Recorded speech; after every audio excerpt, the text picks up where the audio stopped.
17వ పాఠం. మా ఇద్దరి మధ్య చదరంగం తప్ప మరేమీ లేదు. అక్కడ మరో కదలికే లేదు. మేము పర్వతాల నెక్కటం లేదు, కలిసి నదులలో ప్రయాణించటం లేదు. మా జీవితాలను పణంగా పెట్టి తిరుగుబాటు చేయటమూ లేదు.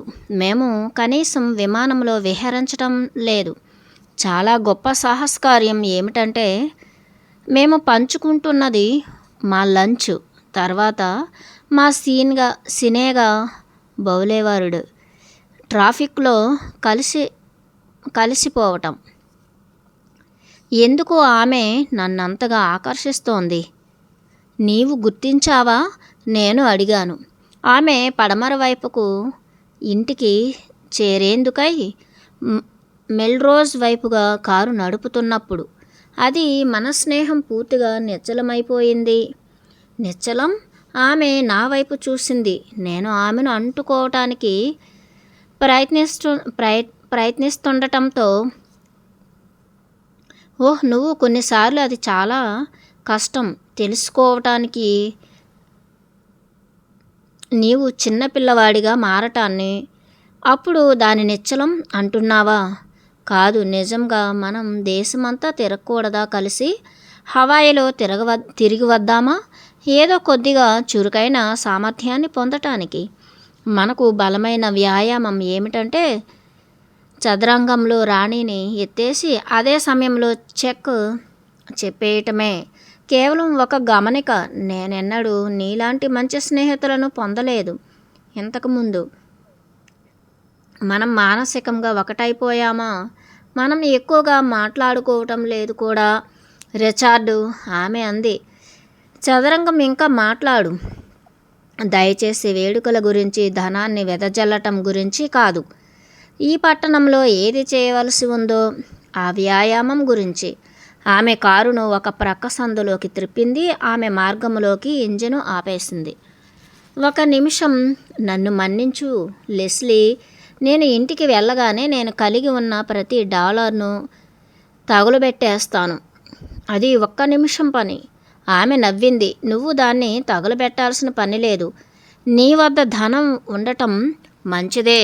అసలు విషయం ఏమిటంటే నీవు స్త్రీల కోసం కనుక ఆ డబ్బును వినియోగిస్తే ఆ రూపంలో నీవు స్త్రీని కొనేందుకు ప్రయత్నిస్తున్నావని. జాగ్రత్తగా ఉండు. ఇప్పుడు అలాంటి ప్రయత్నం చేయక, ఆమె అంది.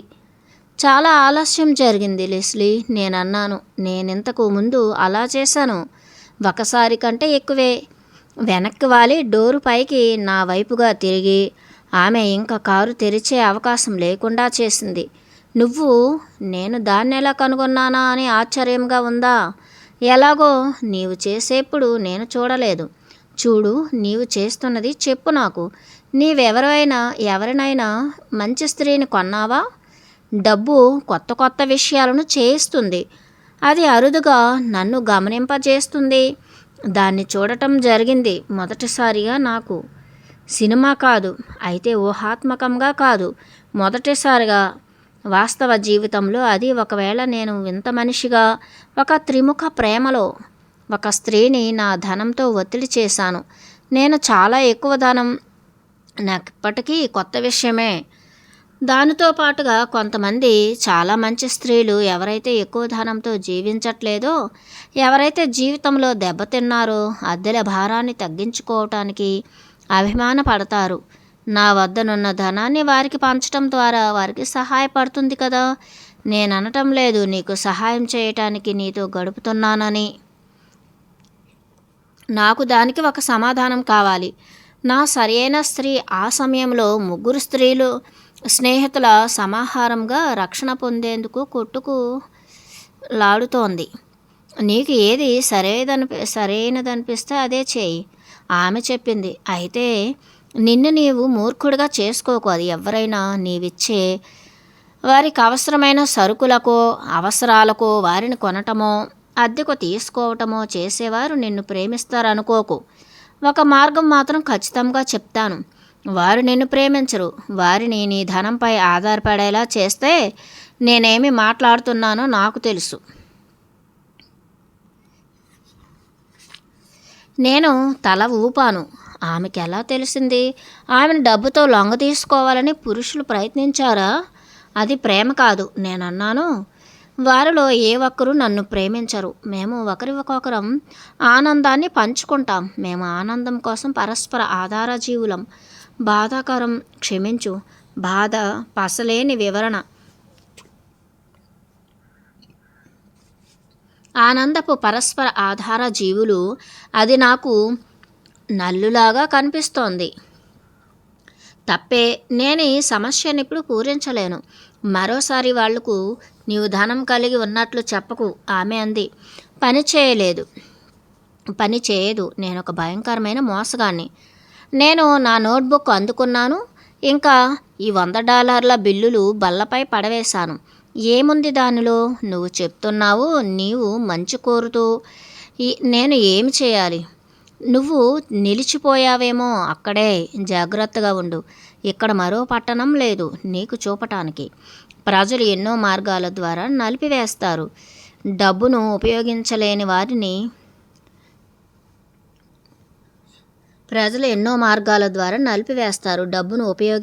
వారిని ఆమె తన డోరును తీసేందుకు చివరికి తోసింది. నీకు సలాడ్ బాగుందా? కొద్దిగా ఆరోగ్యంగా. లేదా హాట్ ఫడ్స్తో కూడిన హాగీ. మనం సలాడ్ను మన మధ్య పంచుకుందామా? లోపల ఆమె బీథోవెన్ సంగీతాన్ని చిన్నగా పెట్టింది. కూరగాయలు, చీజ్తో చేసిన సలాడ్ను తయారు చేసింది పెద్దగా. మేము మళ్ళీ మాటల్లో పడ్డాం. సూర్యాస్త సమయాన్ని కూడా మర్చిపోయాం. సినిమా విషయం కూడా మర్చిపోయా.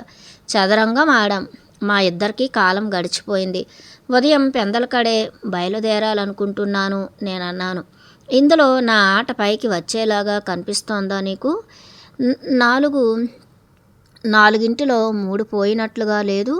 నాకు అర్థం కావటం లేదు. ఏమైంది నా ఆటకు అసలు? నీ ఆట ఎప్పటికంటే బాగుంది, ఆమె కనుసైగ చేస్తూ అంది. అయితే నాది పెరుగుతోంది. జూలై 11న నీకు గుర్తుందా? ఆ రోజు నీవు గెలిచావు. ఆఖరి ఆటలో లెస్లీ ప్యారిష్. నవ్వుకున్నాం. నీవు గెలిచాక తొంటరితనం. ఆ తర్వాతిసారి నీవు మెదడును ఎదుర్కొన్నావు. అది గుర్తుంచుకోవాల్సిందే.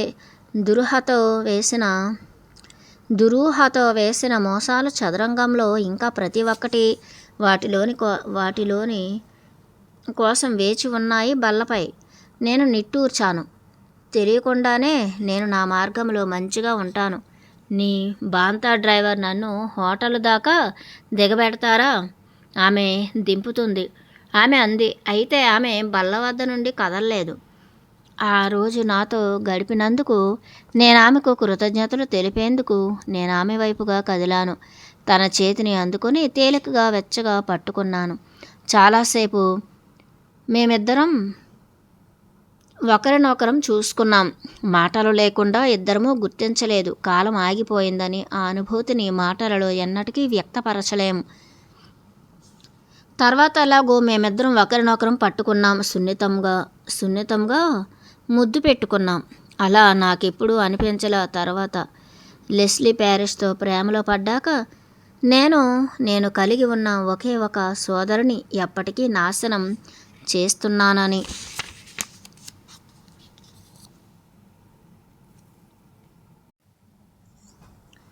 నేను ఉదయం మేల్కొనేసరికి ఉదయపు సూర్యకిరణాలు ఆమె వెంట్రుకలపై పడి జలపాతాలను జ్ఞప్తికి తెస్తున్నాయి.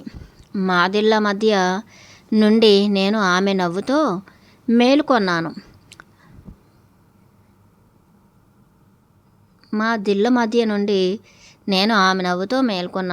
శుభోదయం ఊకి ఆమె అంది. చాలా దగ్గరగా, ఇంకా వెచ్చగా, మెత్తగా. నీవు సరిగా నిద్రపోయావా? నేను విన్నాను. నేనా? కృతజ్ఞతలు నీకు. నేను బాగానే నిద్రపోయాను. ఈ కళ అన్ని శోభలను కలిపి తెచ్చింది.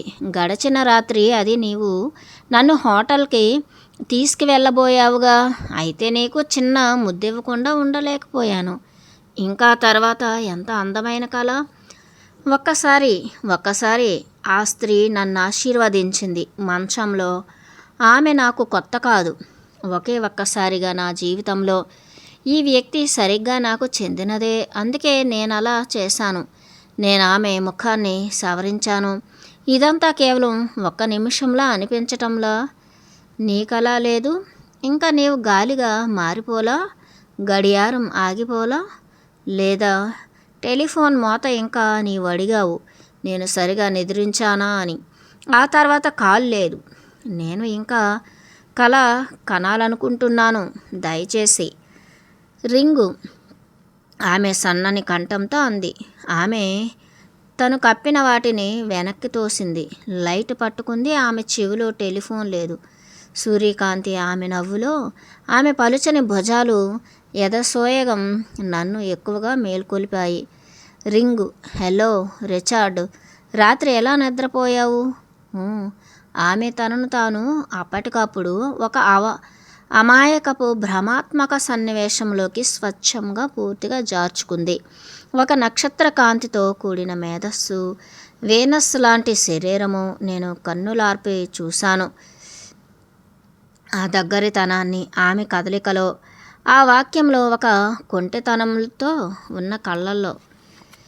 జీవితం ఒక నటితో నేను ఊహించలేకపోయాను. ఎంతమంది వేర్వేరు లెస్లీలు కరిగిపోయి ఉన్నాయో ఒక దానిలో. ఎన్నో వాటిని తాకగలమా తెలియాలంటే హఠాత్తుగా స్టేజ్ లైట్ల వెలుగులో ప్రత్యక్షమయ్యే ఒక సుందరి. నీవు చాలా ప్రేమాస్పదంగా ఉన్నావు. నేను పదాలను తడబడుతూ చెప్పాను. ఆమె చేతిలోంచి టెలిఫోన్ గాల్లో కలిసిపోయింది. ఆ అమాయకత్వం నా వైపు తిరిగింది. ఒక పరిహాస్యాస్పదమైన నవ్వుతో. నీవు ఎప్పుడూ ఆసక్తికరంగా కనిపించలేదు. ఇది నిన్ను ఆశ్చర్యపరుస్తుంది. అయితే నీవు ఉపయోగించటం మంచిది దాన్ని. ఎందుకంటే నేను మాటల నిపుణుణ్ణి. అయితే నేను నీకు సాయం చేయను. నాకంతకంటే మార్గం లేదు. నేను అనుకుంటున్నాను నీవు చాలా భయంకరం. ఆమె నిదానంగా తల ఊపింది. గంభీరంగా. అది మరీ మంచిది. మాటల నిపుణుడా? Thank you. నేను అనుకుంటున్నాను నీవు చాలా భయంకరమని. ఒక్క సెకండులో ఒక వెచ్చని ఆమె మనసులోకొచ్చింది. ఇప్పుడు సాధన చేసేందుకు మనం ఒకటే విషయాన్ని మాట్లాడట్లేదు. మాటల్లేకుండా చెప్పాలి. నేను ఆ సమయంలో సంతోషంతో చచ్చిపోయాను. నేను అనుకున్నాను, లేదా నేను నిలిచిపోయాను కొంతసేపు. నిలిచిపోవటమే మంచి మార్గం. నేను ఆనందము, మరణాల అంచుకు చేరాను. మాటలు లేవు, ప్రశాంతత లేదు.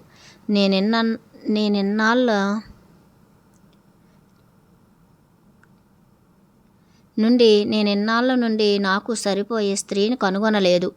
కానీ ఇక్కడ సరిగ్గా ఒక్కటి బ్రతికి ఉంది, దాగి ఉంది. మిస్ లెస్లీ ప్యారిస్ రూపంలో. సంవత్సరాల నుండి దానినిప్పటికీ సంపాదించాను అనుకున్నాను. వ్యాపార భాగస్వామిగా, నాకు మంచి స్నేహితురాలిగా. సరిగ్గా ఆ యోచన పైకి రాగానే ఆమె సూర్యకాంతిలో నా కళ్ళకు కనిపించింది. వెలుగు, పలుచని నీడలుగా, స్పర్శలు గుసగుసలుగా చేస్తూ ఆ ఉదయం పగలుగా, రాత్రిగా మేము ఎన్నో జన్మల నుండి వేచి వేచి కలిసినట్లుగా మారిపోయింది. రాత్రికి మొలకెత్తిన విత్తనాలు ఆహారంగా, ఇంకా చివరికి రాత్రికి పదాలతో మాట్లాడటం జరిగింది. ఎన్ని పదాలు, ఎంత సమయం తీసుకుంది, నీవెవరు అని అడగటానికి, ఎందుకు అనటానికి. తెల్లవారుజాము 3 గంటలకు తిరిగి సూర్యోదయం వరకు కాలపు దృశ్యం అంతరించింది. ఆమె ఇంటి బయట వెలుగు వచ్చింది. అది మాకు కాంతిలా అనిపించలేదు. వర్షం కురిసిందా, వేడిగా ఉందో తెలీదు. గడియారం 10 గంటలు సూచిస్తోంది. కానీ అది రాత్రో పగలో, ఏ వారమో ఏ నెలో మాకు తోచలేదు. మేము మేలుకున్నాం. పట్టణం చీకట్లో నక్షత్రాల వెలుగులో ఉన్నప్పుడు అర్ధరాత్రి లాస్ ఏంజల్స్లో కలిసి లంచ్ చేస్తున్నామనుకుని గంటలు గడిపేవారం. ఆత్మ సహచరి లభించదనుకున్నాను. నేను సంవత్సరాల తరబడి పొందిన అనుభవంతో నేను డబ్బు సంపాదన తొందరలో పడి ధనంతో నా సామ్రాజ్యాన్ని నిర్మించుకుని ఒకే మనిషి 10 మార్గాల్లో 10 విధాలుగా పరిగెత్తటం అంటే సాధ్యం కాదు. నేను తప్పగా నేర్చుకున్నానా? నేను ఆమె బెడ్రూమ్లోకి నడిచాను. మా దృష్టిలో అది ఉదయం, నిజానికది అర్ధరాత్రి. ట్రేలో యాపిల్ ముక్కలు, చీజ్, క్రాకర్స్ పెట్టుకొని. ఓహ్ స్వీటీ, ఎంత ఆలోచనాపరుడివి అంది కన్నుగీటుతూ. నేనెప్పటికీ ఆలోచనాపరుణ్ణే. అయితే కిచెన్లో మజ్జిగ లేవు, బంగాళదుంపలు లేవు. కర్తా ఫెల్కుచెన్ చేసేందుకు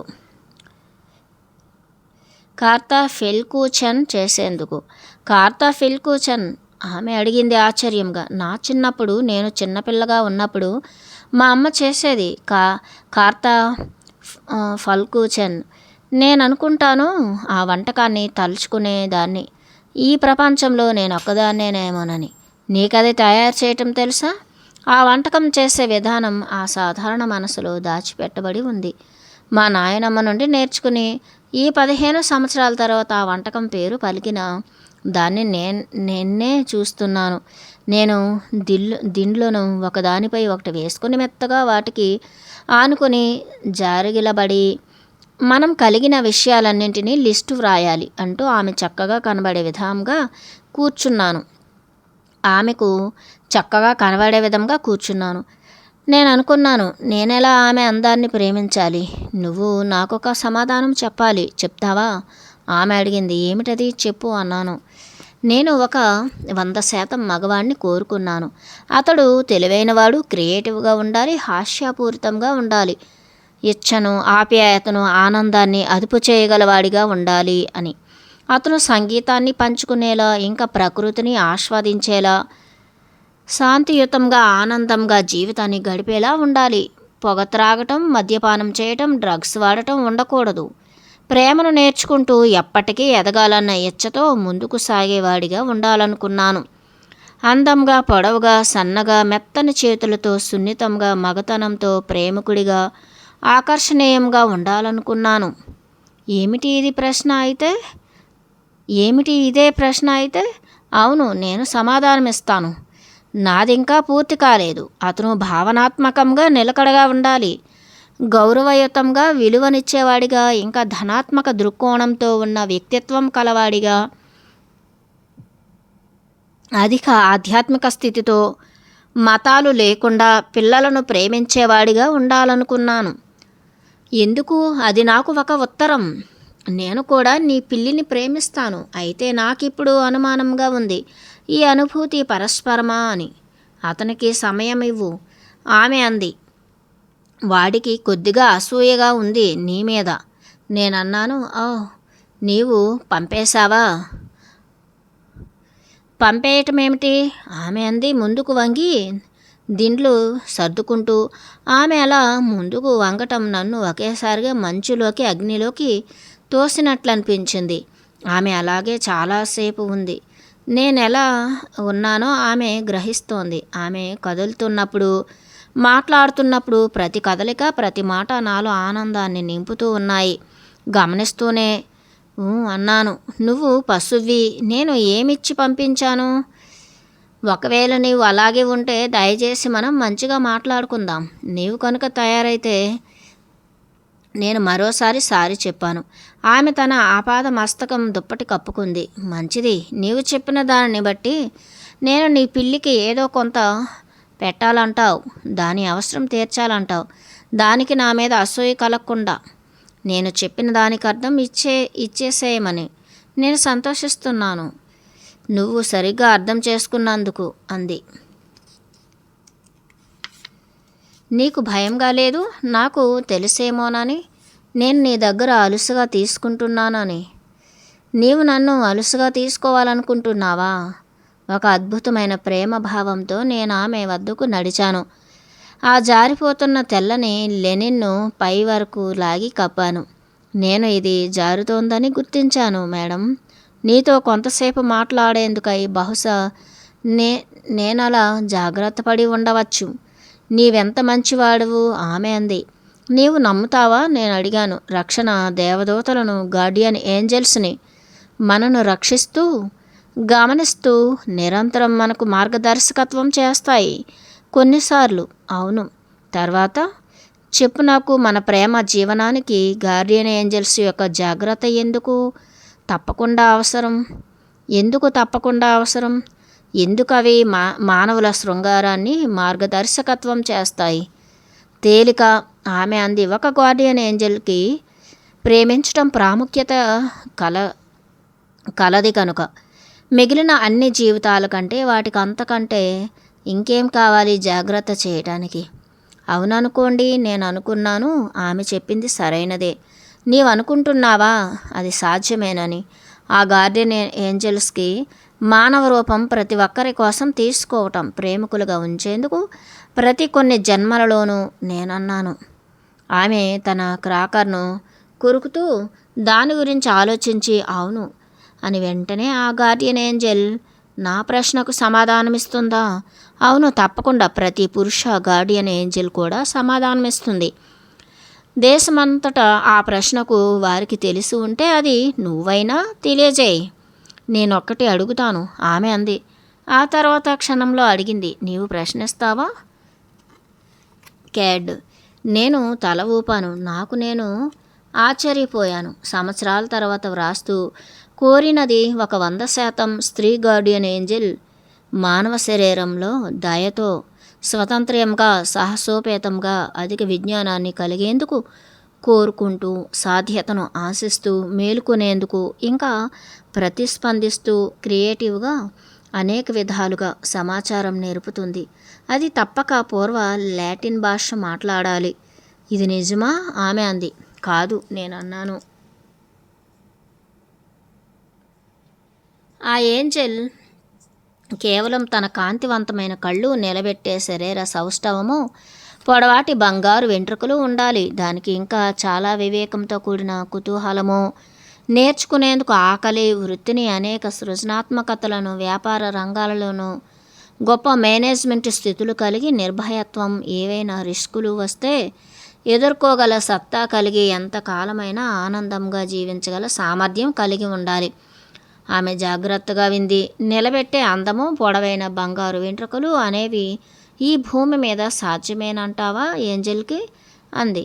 ఎందుకుండవు? నిలబెట్టే అందము, పొడవైన వెంట్రుకలు గల గార్డియన్ ఏంజెల్ ఉండదు. దానికర్థం ఆమె దేవదూతలకు తక్కువ కాకుండా, తన భౌతికతకు తక్కువ కాకుండా ఆమె పనిని సమర్థవంతంగా చేయలేదా? మంచిది. ఎందుకు గార్డియన్ ఏంజెల్ అలా ఉండాలి? నేను అనుకున్నాను. నా నోట్ బుక్ను కోరుకుంటూ, ఎందుకు ఏంజెల్తో కూడిన గ్రహం లేదు? ప్రతి ఒక్కరి జీవితాలను పరస్పరం వెలిగించుకుంటూ సాహసోపేతంగా, ఇంకా మిస్టరీగా ఉండకూడదు? ఎందుకు కొందరు కనీసం ఒకరికొకరు ఎవరో ఇప్పుడు తర్వాత కనుగొనకూడదు అన్నాను నేను.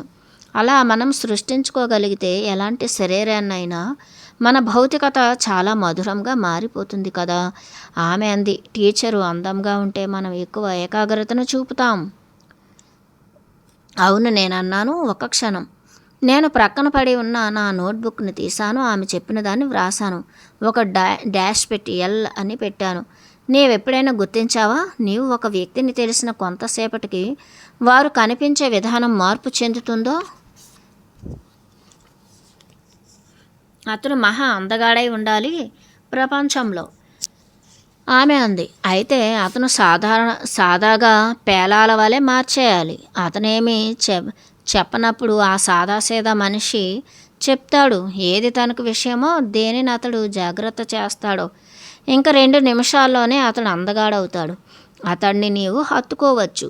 నాకు కుతూహలం కలిగింది. నీవు చాలామంది సాదా పురుషులతో వెళ్ళావా? ఎందుకంటే మేరీ మూవీ స్టార్ని వారు చూస్తారు. అన్ని ప్రత్యేక కోణాలలో అందంగా, ఆమె గుర్తులన్నింటినీ కెమెరాలో ఇంకా వారు ఊహిస్తారు. ఆమె ఒక్కటే హారీ హ్యాండ్సమ్గా.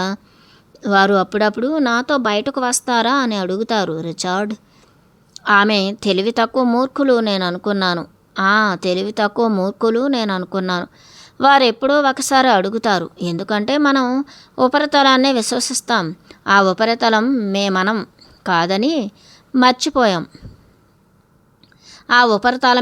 కాదని మర్చిపోయాం. మనం ఒక ఏంజెల్ని తడబడుతున్న మనస్సుతో చూసినప్పుడు ఆమె ముఖం పెరిగిపోతుంది, ప్రియంగా ఉండిపోతుంది. ఓహ్, మరో మాట ఆమె చెప్తుంది, మనకు నేనే శరీరాన్ని అంటూ నేను నోట్బుక్లో వ్రాసాను. ఏదో ఒకరోజు ఆమె అంది, ఆ బ్రేక్ఫాస్ట్ ట్రేని నైట్ స్టాండ్లోకి చేరుస్తూ నేను అడుగుతాను, నిన్ను ఇంకా ఎక్కువ వ్రాతలను నా కోసం వినిపించమని. ఆమె కదులుతోంటే అందంగా కప్పిన దుప్పటి జారింది, తిరిగి భుజాల చుట్టూ కప్పుకుంది. ఇప్పుడు నేను అడగను, ఆమె అంది దగ్గరగా జరుగుతూ. ఇంకా ప్రశ్నలేమీ లేవు ఈ రోజుకి. అలా నేనింకా ఎక్కువసేపు ఆలోచించలేదు. అది కేవలం బాగుంది అంతే. అది సంగీతం కాదు, అది రంపపు అంచుకు అడ్డుపడే లోహపు తోపిడి. ఆమె తన స్టీరియోను సరిగ్గా శృతి కలిపేందుకు ప్రయత్నిస్తోంటే అది పూర్తి బిగ్గరగా మారుతోంది, తగ్గుతోంది. అప్పుడు నేను చాలా ఫిర్యాదులతో నిలబడ్డాను అక్కడ. అది సంగీతం కాదు అన్నాను. నన్ను క్షమిస్తావా? ఆమె మాటలు ఆ శబ్దంలో కలిసిపోయాయి. నేను అంటున్నాను అది సంగీతం కాదని. బార్టర్. అది ఏమిటి? నేను అన్నాను. బెలా బార్టక్. ఆమె అంది. నువ్వు దాన్ని తగ్గిస్తావా లెస్లీ? కాన్సెర్టో ఆర్కెస్ట్రో కోసం అంది. నువ్వు దాని శబ్దాన్ని తగ్గిస్తావా? కొద్దిగానైనా, పూర్తిగానైనా తగ్గిస్తావా దాన్ని? ఆమెకు నా మాటలు వినబడలేదు.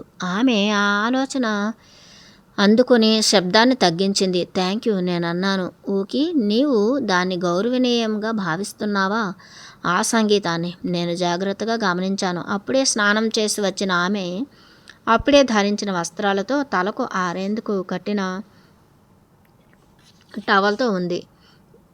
నేను ఆమె కళ్ళలో ఆశాభంగమును చూశాను. నీకది నచ్చలేదా? ఆమె అంది. నీవు సంగీతాన్ని ఇష్టపడతావు, జీవితమంతా సంగీతం నేర్చుకున్నావు.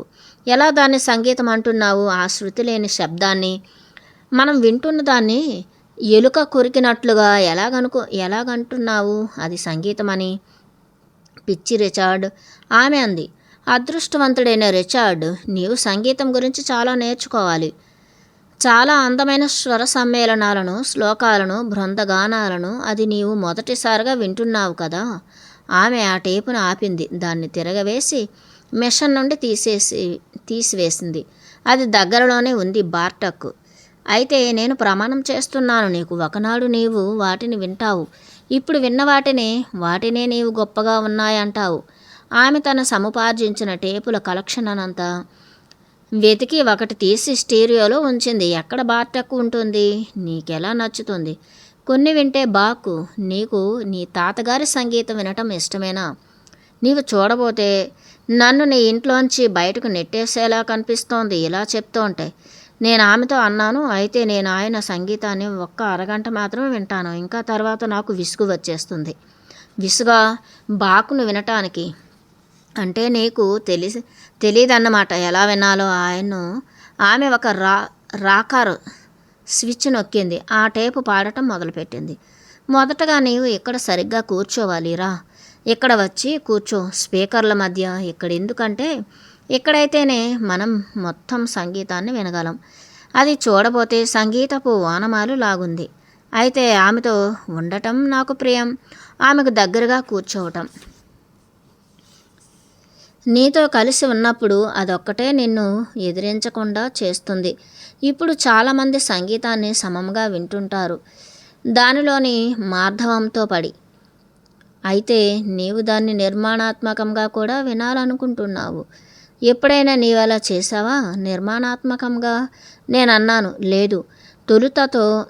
తొలుతలో సంగీతం అలా సాగిపోయేది. ఆమె అంది.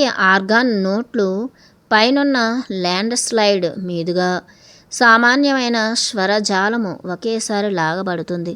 ప్రాచీన విషయంగా అయితే మీ తాతగారు వాటిని సంయుక్త విషయాలుగా, చిన్న చిన్న శృతుల మేళవింపులతో లయాత్మకంగా వాటిని ఒకదానితో ఒకటి అల్లారు. ఎక్కడో వచ్చే విశ్రాంతులతో అలా అవి సృష్టించబడ్డాయి. చిక్కుగా ఉన్న భంగిమల్లో ఇంకా తయారయ్యాయి. అలాగే ఒకే విధమైన సమతల కోణంతో చక్కని శృతులుగా కొన్ని బాక్ చేసిన శృతులు బార్టాకును గుర్తుకు తెస్తాయి. బాక్ 100 సంవత్సరాల క్రితమే ఎవ్వరూ శృతుల సమ్మేళనాలు గూర్చి ఆలోచించని రోజుల్లోనే వాటిని సృష్టించి వెళ్ళిపోయారు. ఆమె టేపును ఆపింది. పియానో బెంచ్ పైనుంచుంది. ఇంకా కన్నులార్పకుండా ఆఖరి మెట్టును స్పీకర్ నుండి రాగానే కీబోర్డులో తాననుకుంది. స్పీకర్ నుండి రాగానే కీబోర్డులో తానందుకుంది. అక్కడ స్పీకర్ కంటే స్పష్టంగా పియానోలో శబ్దం వినిపించింది. లయబద్ధంగా. చూసావా, ఇక్కడ ఒక ప్రేరణ ఆమె వాయించింది, ఇక్కడ మరోటి, ఇంకా ఇక్కడ మరోటి. ఇప్పుడు గమనించు ఆయన వాటిని ఎలా నిర్మించారో. మనం ఏతో మొదలు పెడితే కుడి చేత్తో మళ్ళీ ఏ ప్రవేశిస్తుంది. 4 మెట్ల తర్వాత ఎడమ చేతి వైపు. నీవు దీన్ని వింటున్నావా? అవి రెండూ కలిసి వెళ్తాయి బి వచ్చే వరకు. అప్పుడు ఏ లోతులో ఉంటుంది కొద్దిగా. ఇప్పుడు ఏ మళ్ళీ మొదలవుతుంది కుడివైపు. ఇప్పుడది సి.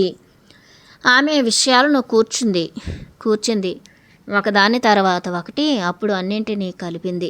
మొదట నిదానంగా మొదలుపెట్టి వేగవంతంగా మారింది. నేను మరో ఆలోచన లేకుండా అనుసరించాను. ఏమిటామెకు సామాన్యమైన ఆధిక్యత? నాకన్నా ఎక్కువగా లెక్కించటంలో నా కళ్ళు మూసుకుని నా 2 చేతులతో నొసటిని నొక్కుంటుండగా నాకు దగ్గరగా అర్థం కాసాగింది. ఆమె మళ్ళీ మొదలుపెట్టింది. ప్రతి మెట్టును వివరిస్తూ ఆమె వాయించింది. నా మొత్తం చీకటి జీవితంలోని అంతర్లయాత్మక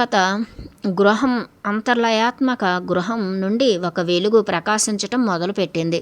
ఆమె సరిగ్గా చెప్తోంది. అక్కడ విషయం వెనక విషయం నృత్యం చేస్తుంటాయి కలిసి. జాన్సన్ సెబాస్టియన్ ఆ రహస్యాలను తన సంగీతంలో మూసి ఉంచాడు.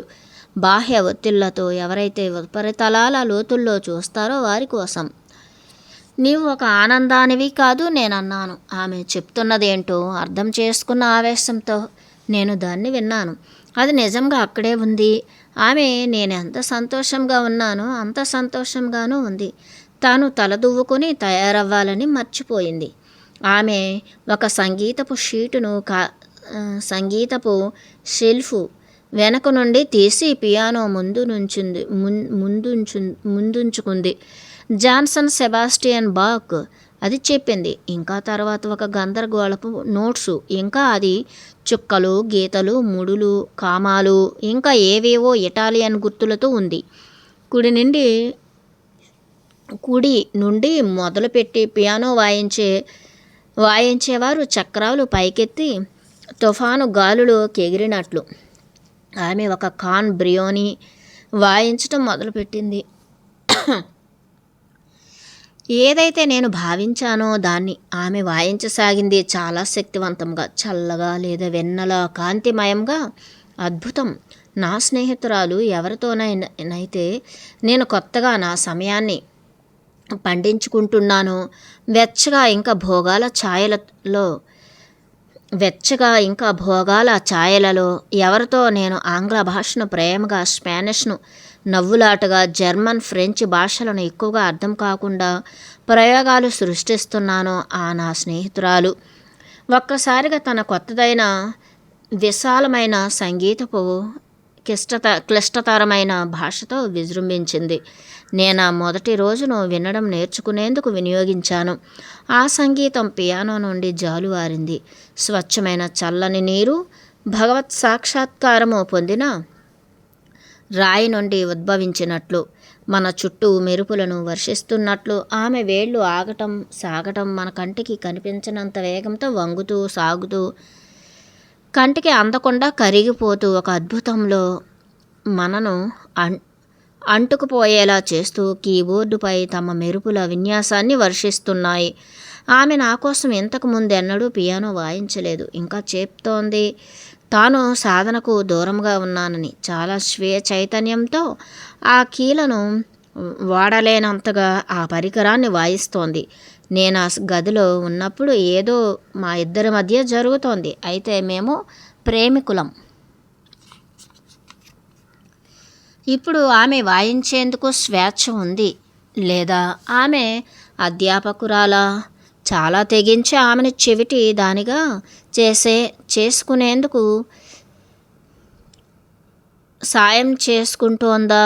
అలాగైతే ఏది ఆమెను సంగీతం నుండి ఆపగలదు? ఆమె కళ్ళు పేపర్ పైనున్న ఆ తుఫాను సృష్టించే ప్రతి నీటి చుక్కను ఒడిసి పట్టుకొని ఆ పరికరంపై వర్షింపజేస్తోంది.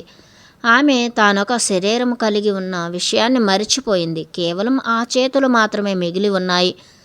అవి కూడా కలిసిపోయాయి సంగీతంలో. 200 సంవత్సరాల క్రితం మరణించిన ఒక మానవుని హృదయావిష్కరణను చేస్తున్న ఒక ఆత్మల ఆమె నా కంటికి కనిపించింది. ఆమె కోరిక తీర్చేందుకు సమాధి నుండి లేచి వచ్చి ఆ సంగీతానికి ప్రాణం పోస్తున్నట్లుంది. లెస్లీ, ఓ మై గాడ్, నువ్వెవరు? ఆమె తన తలను మాత్రమే కొద్దిగా నా వైపు తిప్పింది, సగం నవ్వుతూ. ఆమె కళ్ళు, మనస్సు, చేతులు ఇప్పటికీ ఆ సంగీతపు తుఫానును ఎగదన్నుతూనే ఉన్నాయి. ఆ తర్వాత నా వైపు చూసింది. సంగీతం ఆగిపోయింది అప్పటికి. అయితే ఆ తీగలు పియానోలో నుండి వణుకుతున్న వీణల మోగాయి. ఇంకా అలా ఆమె అంది. సంగీతం ఆమె కళ్ళల్లో మెరుస్తోంది, ఆమె నవ్వుల్లోనూ. నీవు చూసావా అతను అక్కడ ఏమి చేశాడో, అతను అక్కడ ఎలా చేశాడో? కొద్ది మాత్రంగా నేను చూశాను. నేను అనుకున్నాను నీవు నాకు తెలుసని. నీవు నాకు పట్టపగలే చుక్కలు వెలిగించావు. ఆ సంగీతం, అది నువ్వు.